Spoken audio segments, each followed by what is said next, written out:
আমি অনেক সময় পরিচয় দিতে চাই, কিন্তু মানে আপনারা বিপরীত হন, আমিও একটু বিপরীত হই যে সাধারণ একজন মানুষের কি পরিচয় থাকতে পারে। আমার মূল পরিচয় হলো আমি আপনাদের সাথে আছি, আপনাদের ভাই, এক নম্বর পরিচয়। দ্বিতীয়ত হলো আমি একজন জিয়া সৈনিক, আদি গোড়া একজন জিয়া সৈনিক। আমার সৌভাগ্য হয়েছিল শহীদ রাষ্ট্রপতি জিয়া রহমানের কাছ থেকে সরাসরি ট্রেনিং নেওয়ার। সুগন্ধাতে শহীদ রাষ্ট্রপতি জিয়া রহমান, বি চৌধুরী, তারপর শাহজিদ ছিলেন তখন, ওবায়দুর রহমান সহ আমাদের বাগেরহাটের মুস্তাফিজুর সাহেব, মাজুল হক সবাই মিলে ট্রেনিং দিতেন। আমার সৌভাগ্য ছিল তেমন একটা ট্রেনিং নিয়ে আমি সলিমুল্লাহ মেডিকেল কলেজে ভর্তি হই এবং 81 সাল থেকে আমি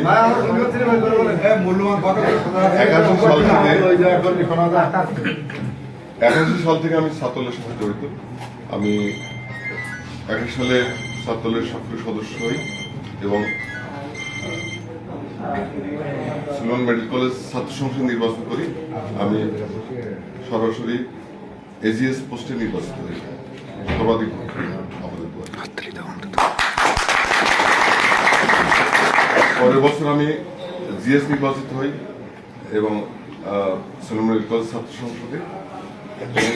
সেই বছর আমি ছাত্রদলের সভাপতি নির্বাচিত হই সুলন মেডিকেল কলেজ। আমি পরের বছরও এরশাদ ক্ষমতা আসার সময় তখন আমি ছাত্রদলের সভাপতি ছিলাম এবং সেই সময় ঢাকা মহানগর ছাত্রদলের আমি সহসভাপতি ছিলাম।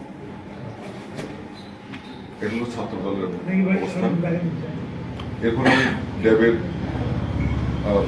দপ্তর সম্পাদক হই 2 বার।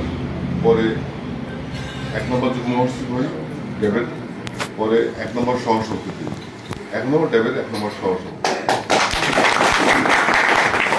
আমি বাংলাদেশ মেডিকেল অ্যাসোসিয়েশন বিএম এর পরপর 2 বার নির্বাচিত, সর্বাধিক ভোটে আপনাদের ভালোবাসায় সর্বাধিক ভোটে দপ্তর সম্পাদক নির্বাচিত।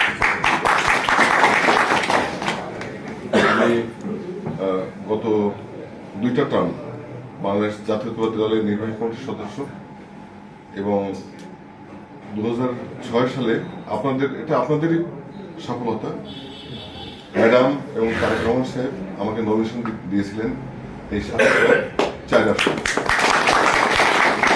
এটা কিন্তু আপনাদের সফলতা কারণ হলো আপনারা ওই সময় কালীগঞ্জের সেই মাঠে যে আপনাদের দাবি এবং আমাদের প্রতি যে ভালোবাসা দেখাচ্ছিল তারই বহিঃপ্রকাশ ছিল সেই নমিনেশন।